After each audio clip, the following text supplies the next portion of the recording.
Eu já, esse caso, enfim, você comentou que teve problema, mas já tiveram outros de você chegar no estádio e ser um clima hostil por algo que aconteceu, que você tenha falado, ou as pessoas bravas com a emissora, enfim, algum clima hostil, alguma situação. Muito pouco, muito pouco. Eu tive nessa época do episódio do Rogério Ceni, porque quando a gente, naquela época, agora a gente até tem entrado por outro lugar, mas a gente entrava no Morumbi ali no portão de baixo, não sei se é o 16, que é onde param os caminhões de transmissão. A Sim. gente entrava por ali. E ali é uma entrada de sócio também, de pessoal de Uhum. camarote, então você cruzava com muito torcedor ali, né? A torcida, quem não era e entrava ali, ficava ali no portão, porque para ver se passava o ônibus do time, não sei o que e tal. Nessa época, mas assim, não que alguém foi lá me ameaçar, nada disso, mas passava, jogava bolinha de papel, fala agora, Rogério, não sei o que e tal, xingava de longe e tal. Putz. Mas foram poucos episódios. E no Palmeiras, antigamente também, antes desse estádio novo, né, quando era o antigo Palestra da Itália, que também a gente entrava num portão lateral e a gente tinha que passar no meio da torcida, também de vez em quando as pessoas xingavam e tal, mas O do Milton, jogo, você nada tava muito grave. naquele dia na Vila Belmiro em 2005, quando deu aquela confusão que o Giovani chuta a bola no meio-campo, numa saída de jogo. Pra quem não se lembra, tinha tido um jogo entre Santos e Corinthians na Vila Os jogos que Belmiro, voltaram, né? que foi anulado por conta da Máfia do apito. condenação, a máfia do apito, do Edilson Pereira de Carvalho e tal. E a torcida do Santos ficou muito revoltada, porque, segundo a apuração, era que aquele dia, no primeiro jogo, que foi 4-2 pro Santos, o Edilson foi pra roubar o Santos, entre aspas. E o Santos acabou ganhando dele, inclusive. E aí o segundo jogo acontece, esse jogo que volta, o Robinho já tinha ido pro Real Madrid, o Santos estava com o time já esfacelado e tudo mais. O Corinthians brigando pelo título ganha o jogo num pênalti muito duvidoso ali no final. E após o gol, se não me engano, do Carlos Alberto, alguma coisa assim, o Giovani, em vez de dar a saída, ele pega a bola e dá um bico para a arquibancada. E isso fez com que a torcida invadisse o campo.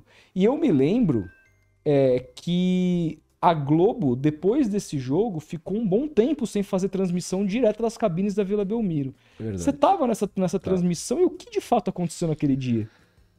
Não, foi exatamente isso. O Corinthians ganha o jogo lá, né? Porque tem esse lance que o Corinthians faz o terceiro gol, aí tem essa coisa do Giovani, a Uhum. torcida se revolta. E, na verdade, eles partem pra cima da gente porque a cabine que a gente ficava e fica até hoje na Vila, ela é exatamente do lado do camarote do presidente. E havia uma revolta contra quem era a TV Globo, porque eles achavam que a Globo é que tinha forçado Ó. a anulação dos jogos para o Corinthians poder ser Uhum. campeão, o que é uma grande bobagem, né? Uhum. É, então as pessoas partiram para cima da nossa cabine. Eles arrancaram os materiais. A gente tinha em cima da bancada assim, tinha antena de microfone sem fio dos repórteres lá de baixo, tinha um monte de equipamento assim, eles puxaram, a nossa transmissão saiu do ar por causa disso, inclusive, do áudio, né? Que tava todo equipamento que estava ali em cima, os caras puxaram, arrebentaram e botaram no chão. E também eles queriam invadir, porque a nossa cabine, se o cara subia ali, ele tinha acesso ao corredor de trás, onde estava a porta do camarote do presidente, né? Que na época, pra quem não se lembra, Marcelo Teixeira, que Exatamente, está Marcelo. Porque muito próximo de voltar, eles inclusive. achavam que o Marcelo Teixeira não tinha brigado para É. evitar que a repetição do jogo acontecesse, Uhum. né? Então essa foi uma situação. E teve uma outra, que acho que foi em 2007. Se você é santista, talvez se lembre, quando o Santos perde para o América do México, na Vila Belmiro, Sim. acho que de 3-0, se não me engano, 3-1. Não, E aí elimina...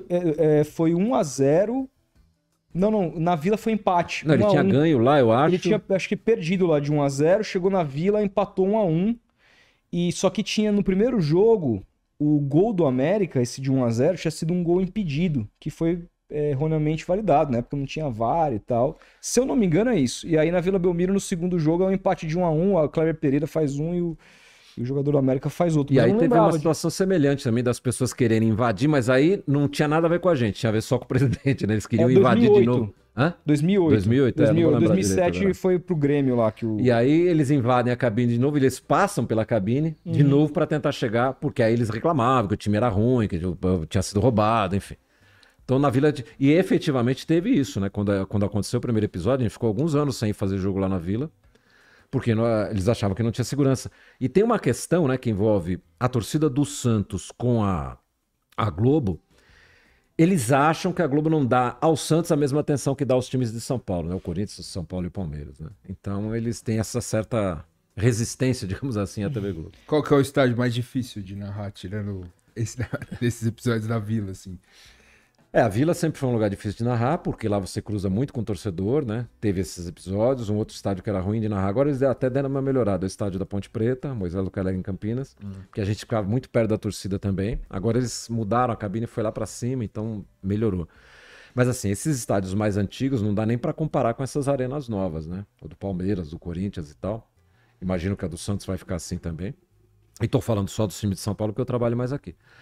Porque, por exemplo, no Corinthians você não cruza com o torcedor em nenhum momento. É. No do Palmeiras também Sim, não, a não ser o pessoal mais de camarote e tal, que usam um elevador é igual.